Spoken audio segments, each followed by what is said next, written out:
Hello and thanks for joining us on the network service of the LINATV. I am Mahmoud Inwa.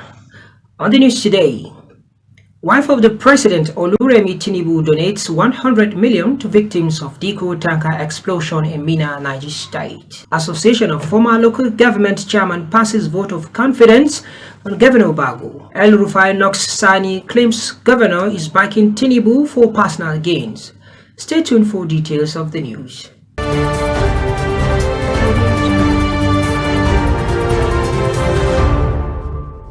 Wife of the President, Senator Oluremi Tinubu, accompanied by the wife of the Vice President, Hajiya Nana Kashim Shettima, paid a private visit to condole with the former Governor Mohammed Umar Bago over the recent petrol tanker explosion that occurred in Diko Gurara local government area of the state.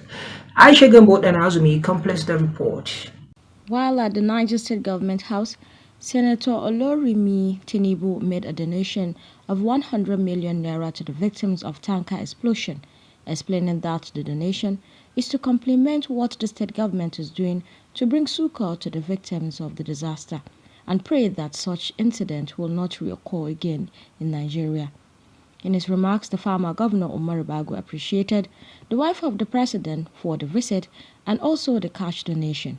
He said her visit speaks volumes in consolidating the existing relationship with the state and the renewed hope agenda. Itunipi and Chairman Niger State Council of Traditional Rulers, who spoke on behalf of the 8 Emirate councils in the state, appreciated the wife of the president for all she has been doing and urged her to extend her support to the state, especially in terms of agriculture, to complement the efforts of both the federal and state governments.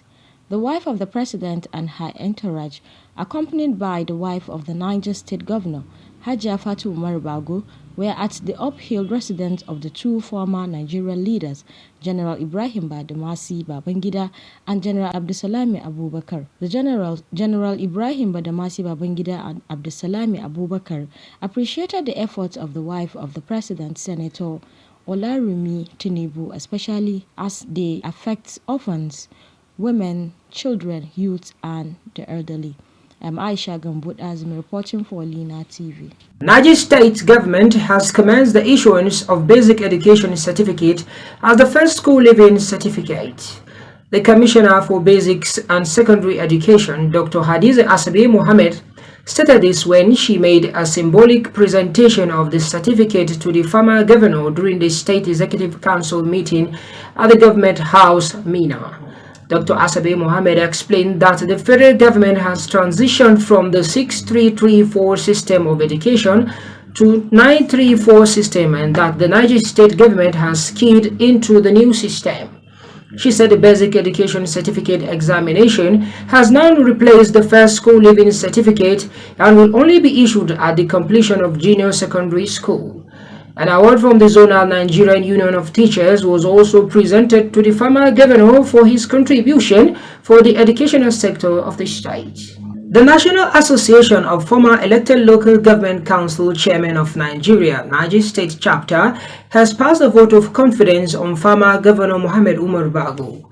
The vote of confidence was passed when the members, led by its leader, Ambassador Ahmed Musa Ibeto, who is also a former Deputy Governor of Niger State, met with the former governor at the Hawawali Multipurpose Hall, Government House, Minna.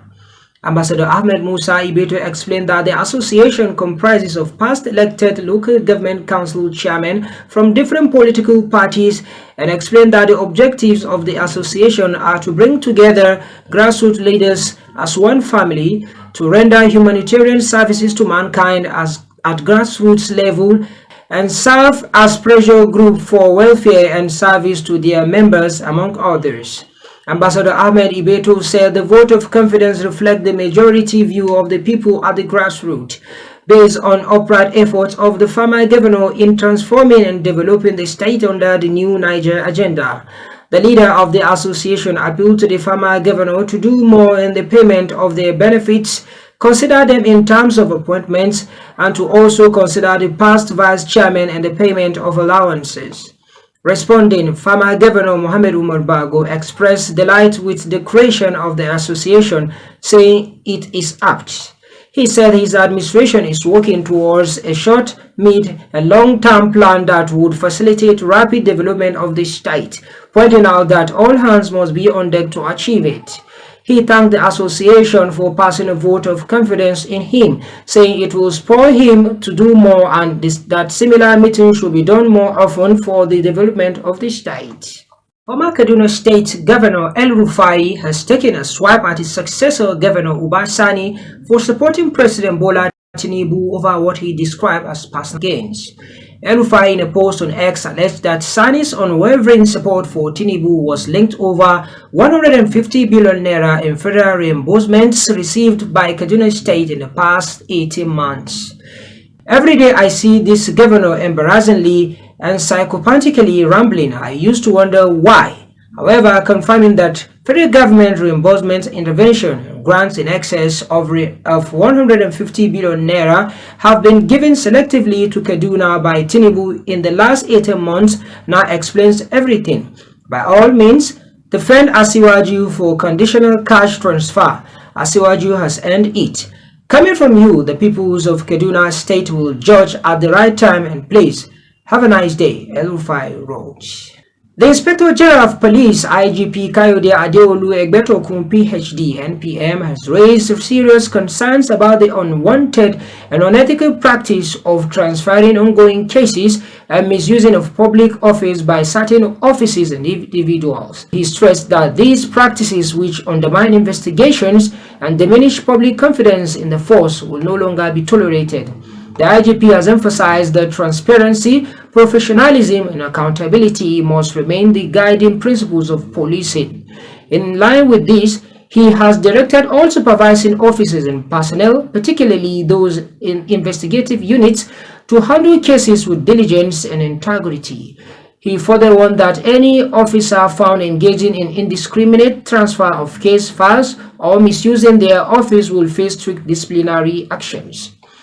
The recurring practice of transferring cases still under investigation between formations without authorization has been deemed unacceptable. Such actions create unnecessary delays, impose supervising officers and personnel, particularly those in investigative units, to handle cases with diligence and integrity. He further warned that any officer found engaging in indiscriminate transfer of case files or misusing their office will face strict disciplinary actions. The recurring practice of transferring cases still under investigation between formations without authorization has been deemed unacceptable. Such actions create unnecessary delays, impose undue burdens on parties involved, and waste resources. The IGP has categorically stated that cases should be investigated within the jurisdictions where alleged offenses occurred unless expressly approved by office. Equally concerning is the misuse of police authority in civil disputes, particularly in matters of land ownership. The IGP has reminded officers that police have no jurisdiction over purely civil matters unless there is an underlying criminal element, and even in such cases, investigation must be overseen by the state commissioners of police, who will be held accountable for the process and outcome. The IGP has urged members of the public to submit complaints and petition directly to appropriate police commands, divisions or units rather than to the IGP's office, except in cases requiring review, appeal or special interventions. He also stressed the importance of avoiding framing civil disputes as criminal matters to manipulate police intervention.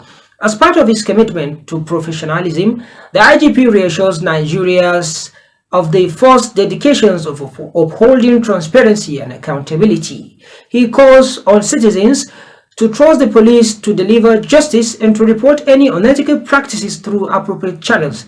Any officer or individual found misusing the name of or authority of the IGP will face severe consequences, including prosecutions where necessary.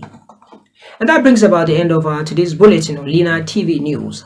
Do well to follow us on all our social media platforms on LINATV 247. You can also visit our website on www.linatv.com.ng. Do enjoy the rest of the day.